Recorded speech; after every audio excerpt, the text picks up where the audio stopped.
Hi, it's Laurel Dietz from Millennial Legal Coaching, and I'm here with Jen Lowe of Dominion Lending. Um, and we're here to talk about what's going on with mortgages these days. So Jen, uh, what are the different types of mortgages that one might have, and what should people be doing or considering right now with respect to their interest rates?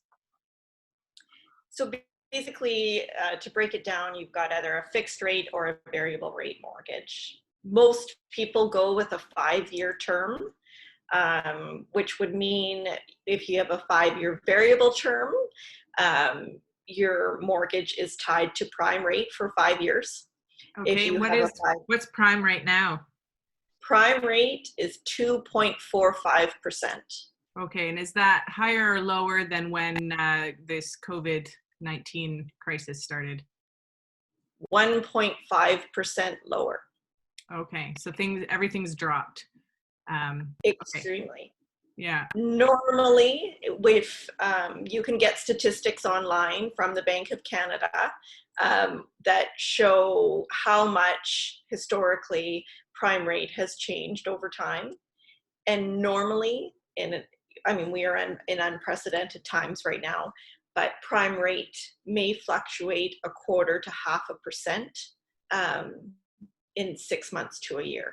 okay, so dropping 1.5% that's huge, and it's I guess the bank Yeah, is the Bank of Canada, is it that sets the interest rates?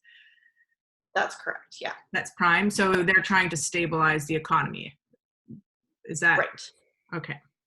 Yeah, yeah. And then going with a 5-year fixed rate, usually under normal circumstances, people are paying a little bit of a premium to have that 5-year rate guaranteed for a 5-year Okay. term.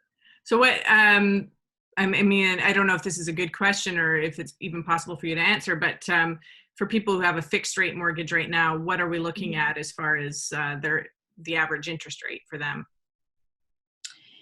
It depends on where they are in their current term, and it's a great opportunity to take a look and see what your interest rate is and see if it makes sense to redo or early renew your mortgage. Um, Fixed rates, about 4 years ago, people were at an interest rate around 2.59, 2.69, so the rates were quite good. However, if you went into a fixed rate a year or two ago, your 5-year fixed rate would probably be higher than what you could get today. Okay. So so what if you were considering, let's say you were in a fixed rate mortgage and you wanted to consider a renewal, what are the factors that would make it a good decision or a bad decision? Depending on what life circumstances people are dealing with at the time.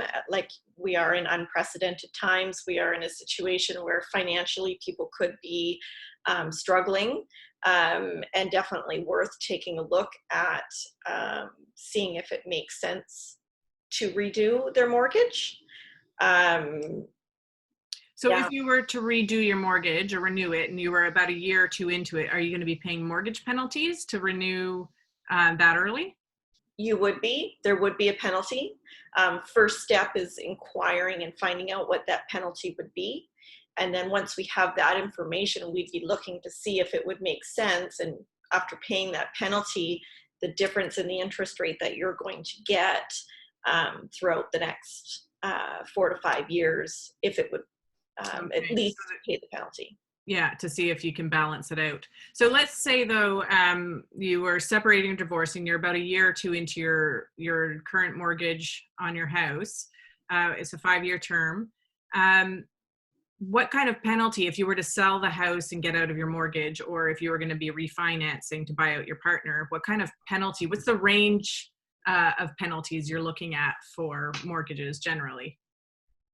Well, and that it in providing a range, it really depends on whether your mortgage is with the bank, whether you seek the advice of a mortgage broker, because bank penalties are known to be much higher than that of the mortgage lenders that you can get when you see a mortgage broker.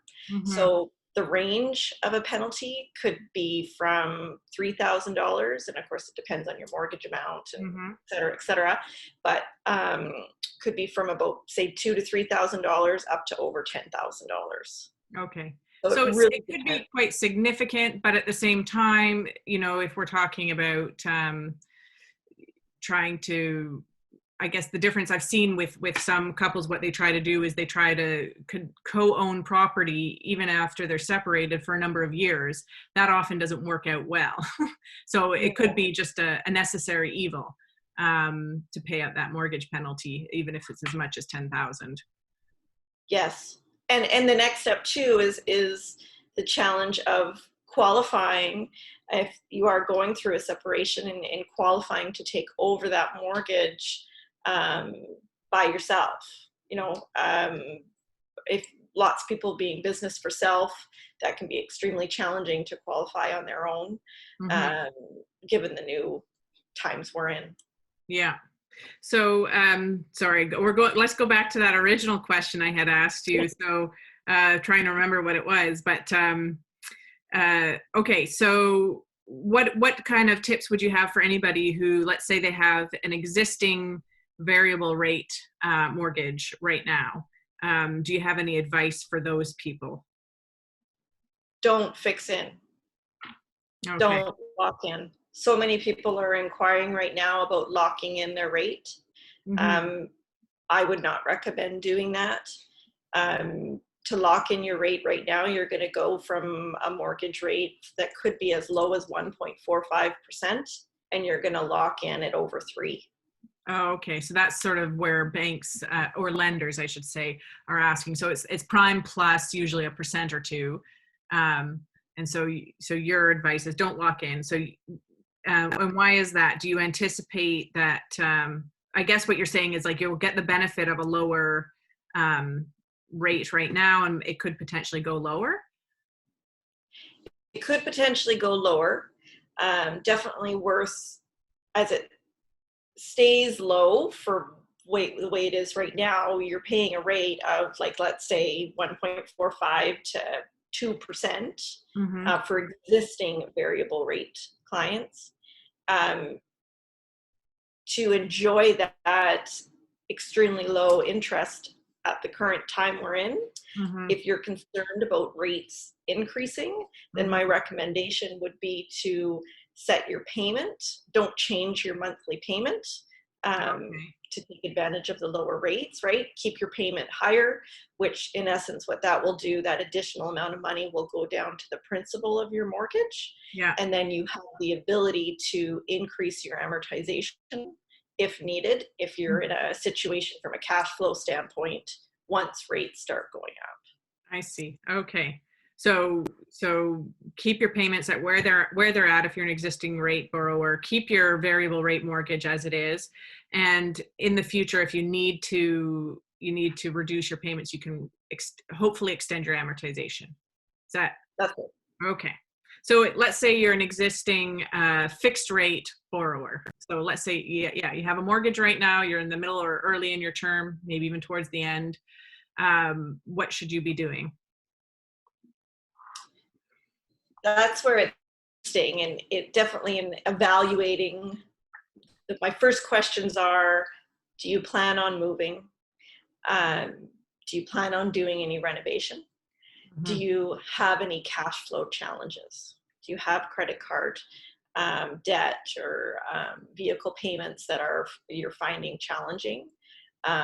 If those are issues, then my suggestion would be looking at finding out what that penalty is again, starting at that point, to see if it makes sense to refinance your mortgage and take advantage of either going with a lower fixed rate or the variable rate, which is what I would recommend right now. Okay. So that depending on how much cash flow you need. Yeah. So you said, so if you're potentially considering moving, so if you are considering moving, because I'm always keeping an eye out for those people who are going to need to refinance, purchase, or not refinance, but sell their property because they're separating or divorcing. So they are, let's say they're considering a move. the advice for them with the existing fixed. I mean, I guess they have to, they'd be, sorry, they would be paying out their mortgage ideally. So the burden, but let's say you're not separating or divorcing and you are considering a move. That's when you're going to be considering moving to a variable rate. Is that right? Yeah. Yeah. Going with the variable rate. I mean, going with the variable rate, you've got the ability to fix in at any time. Yeah. I can tell you though, historically, any of my clients that have actually fixed in, yeah, they shouldn't. Okay. So they're going contrary to your advice. Yeah. And then they're coming back saying, I locked in, I want to take advantage now of the lower rates. And it's like, you know what? It doesn't make sense at that point in time to pay a ridiculous penalty. Yeah. Just for, we don't know how long this low interest rate's going to continue. That's right. I mean, at the end of the day, it's totally individual circumstances that I'm diving through to get those exact details to provide the math around whether or not it makes sense or doesn't. Yeah. Okay. Sounds good. Okay. So those are some really good tips, I think, for anybody who's currently in a mortgage. So if you're going to be a new, I'm going to anticipate that you would advise anyone right now that applying for a new mortgage to apply for a variable rate mortgage. Am I right in that sense? Yes. Yeah. Yeah. I mean, we're back to the way it was about like a year ago in the sense that clients are paying a premium if they want to have a guaranteed fixed rate for 5 years. I mean, there are 7 and 10-year terms as well, but I do not recommend going with a 7 or 10-year term. You're paying an extreme premium for having that rate guaranteed for that time period. And I suppose life changes in those 10 years. You might be wanting to get out sooner than you thought. Exactly. And as a colleague that I look up to, Dustin Woodhouse, says, your life is variable, your mortgage rate should be as well. And I totally believe that, right? Okay. Now, speaking of that, we are in extremely trying times. How can you help clients that are finding themselves in a situation that they're looking at separating with their spouse? Yeah, well, that's a good question. So as I've been telling a lot of people, the courts right now are kind of limiting their service to urgent and emergency circumstances only.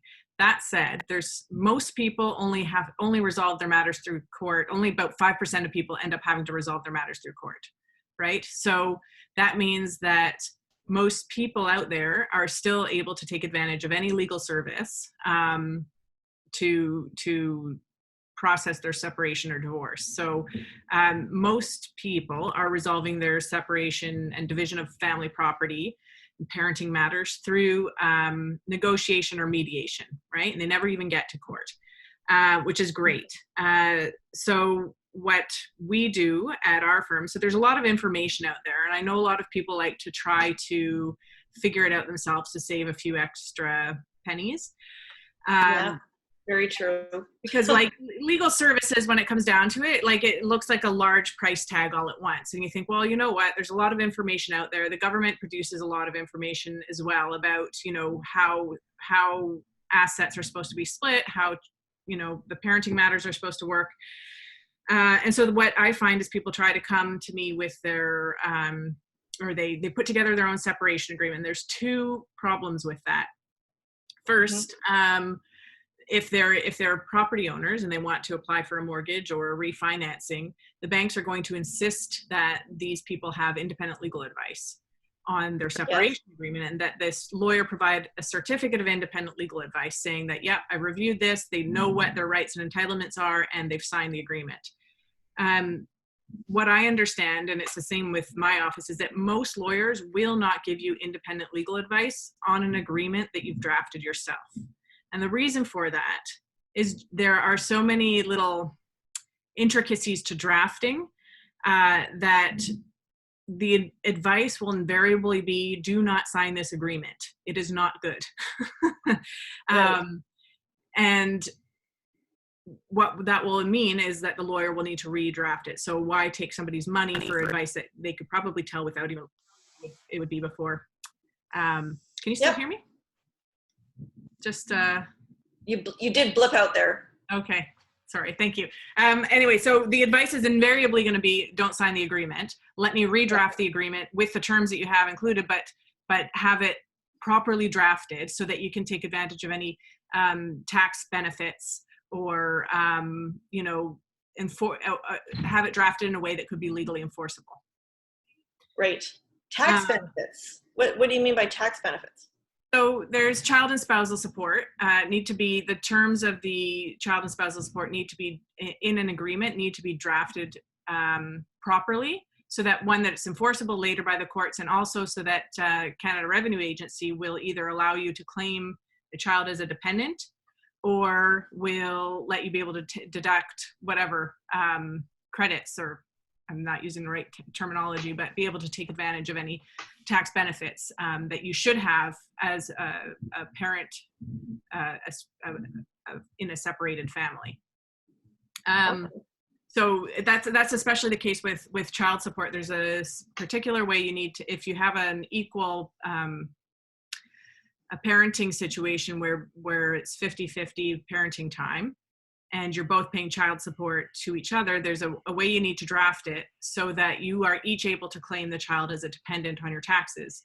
Often I see the mistake where it's drafted incorrectly, and one parent finds out that they're not eligible to claim their child as a dependent, and because of the way their agreement is worded, and they could be potentially paying, thousands of more dollars in taxes than they would have to otherwise. So that's huge. Yeah. It is huge, depending on what your income is and what your tax benefit would be. So for that, like, one, you want to have the security of being able to know that you can take your agreement to a bank. You're going to get approved for your refinancing. You're not going to have to search around for a lawyer to give you legal advice on that. And then two, your tax situation is probably going to be well taken care of. So those are the two reasons I would say, like, it's really important to have a lawyer draft your agreement for you. Now, I guess if your agreement is just simply about parenting and there's no financial matters involved in the agreement, you might find that you're able to put something together on your own. That said, the other benefit of having a lawyer look over an agreement is they will challenge you. They'll give you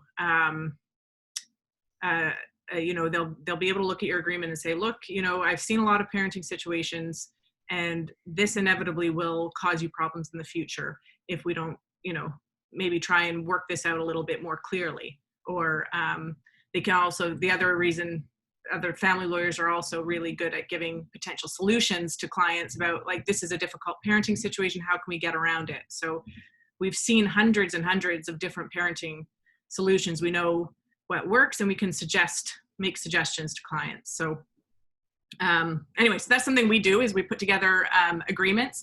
And then mostly what we do is we take that information you could probably find anywhere on the internet about family matters, and we give you advice on your specific situation. So we give you strategy to help you resolve your family matter, either faster, more effectively, and more efficiently, so that you're not just spinning your wheels on your own trying to figure stuff out. For sure. Well, and I can say from the mortgage side, people may be separated, divorced, it could be 10 years have gone by and they're separated and they're looking to purchase a home. I have to get a copy of that separation agreement from 10 years ago. Yeah. And if they don't have it, I've had people come to me. I mean, it doesn't make any sense after 10 years to probably do up a separation agreement, but the banks are still going to want to know about spousal support. Yep. Are you liable for it? Do you still have to pay it? Right? Yep. What about this child support? So you still are going to have to pay a lawyer or someone to put together some sort of document to demonstrate to the banks that you don't have that obligation. Yeah.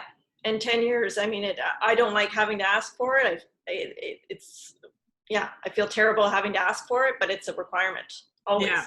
Well, that's not on you. That's on those lenders, and they get more difficult by the day. That is true. As far as their requirements, because they know, and I think that's a good sign. Is like when your bank is demanding to have a certain, belt and suspenders kind of document. Like they know how often these situations fall apart, where you think you've got a great agreement, you're on great terms with your ex, and it's a good handshake deal. You don't need anything in writing. Well, I think in all their wisdom, the banks and the lenders, they see the vast majority of situations, and they're protecting themselves financially first. So if that's a sign, I think that everybody, no matter on like how great you are on the terms with your ex, it's always a good idea to have something in writing. Exactly. Yeah, because the second that you provide your tax returns and it's seen that you are not single, you are actually separated or divorced, then it will come to light. Yeah.